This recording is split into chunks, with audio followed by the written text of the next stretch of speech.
Hi, everyone, welcome back.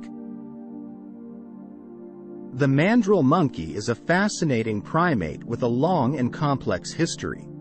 These primates are native to the rainforests of equatorial Africa and are known for their distinctive facial markings and brightly colored rumps. They are the largest and most colorful species of monkey, and are also one of the most endangered. The mandrill monkey was first scientifically described in 1758 by Carl Linnaeus, the father of modern taxonomy. He named the species Mandrillus sphinx, after the mythical creature of Greek mythology. At the time, the mandrill was classified as a type of baboon, but later research revealed that it is actually more closely related to the drill, another species of African primate. The mandrill has played an important role in the culture and folklore of many African societies. In some cultures, it is believed to have supernatural powers and is revered as a symbol of strength and wisdom. In others, it is seen as a dangerous and unpredictable creature that should be avoided. In the 19th century, European explorers and colonizers began to encounter mandrills in the wild. They were impressed by the size and beauty of the animals, and began to capture them for scientific study and exhibition in zoos and circuses. Many of these early expeditions were led by wealthy collectors who were interested in acquiring exotic animals for their personal collections. The capture and transport of mandrills was a difficult and often dangerous process. The animals are strong and aggressive, and are known to defend themselves fiercely when threatened. Many of the animals died during transport, or shortly after arrival in their new homes. As more and more mandrills were captured and brought to Europe and America, zoologists began to study them in more detail. They observed their behavior in captivity, studied their anatomy and physiology, and attempted to breed them in captivity. Some of these early efforts were successful, and several generations of captive-bred mandrills were born. In the mid-20th century, the conservation status of the mandrill began to decline. The destruction of their natural habitat, as well as hunting and poaching, caused their populations to decline rapidly. By the 1980s, the mandrill was classified as a vulnerable species, and by the early 2000s, it had been upgraded to endangered status. Today, the mandrill faces a number of threats to its survival, including habitat destruction, hunting, and disease. Conservation efforts are underway to protect the remaining populations and their habitats. These efforts include the establishment of protected areas, captive breeding programs, and education and awareness campaigns aimed at reducing hunting and habitat destruction. Despite the challenges facing the mandrill, there is hope for the species. With continued conservation efforts and public support, it is possible to ensure that this magnificent primate survives for generations to come. If you liked the video, please to like and subscribe. Thank you.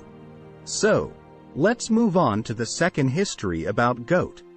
Goats have a long and complex history, intertwined with the history of human civilization. These domesticated mammals are believed to have been first domesticated in the Fertile Crescent region of the Middle East around 10,000 years ago, making them one of the oldest domesticated animals. Throughout history, goats have played an important role in human societies. They have provided food, milk, wool, and leather, and have also been used for transportation and as a source of fertilizer. In many cultures, goats are also considered sacred or symbolic animals, and are often featured in art and folklore. The ancient Sumerians and Egyptians were among the first civilizations to domesticate goats. These animals were highly valued for their milk, which was used to make cheese, butter, and yogurt.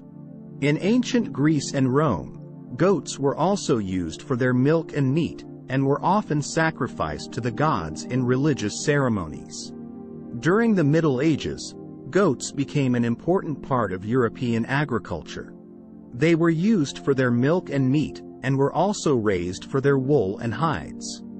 Goats were particularly popular in the mountainous regions of Europe, where they could graze on rough terrain that was unsuitable for other livestock. In the 16th and 17th centuries, European explorers and colonizers brought goats with them to the Americas, Africa, and Asia. These animals were often used as a source of food and milk for the colonizers and their livestock. Goats were also used to clear land and control weeds, and were often traded with local populations as a form of currency. In the 19th and 20th centuries, goats became an important part of industrial agriculture. Advances in breeding and genetics allowed farmers to produce larger, more productive goats that could provide more milk and meat. Today, goats are raised in nearly every country in the world, and are an important source of food and income for millions of people. Despite their importance, goats face a number of challenges in the modern world. Habitat destruction, climate change, and overgrazing are all threats to goat populations around the world.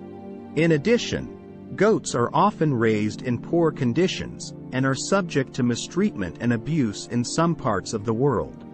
To address these challenges, conservation organizations and governments around the world are working to protect goat populations and their habitats.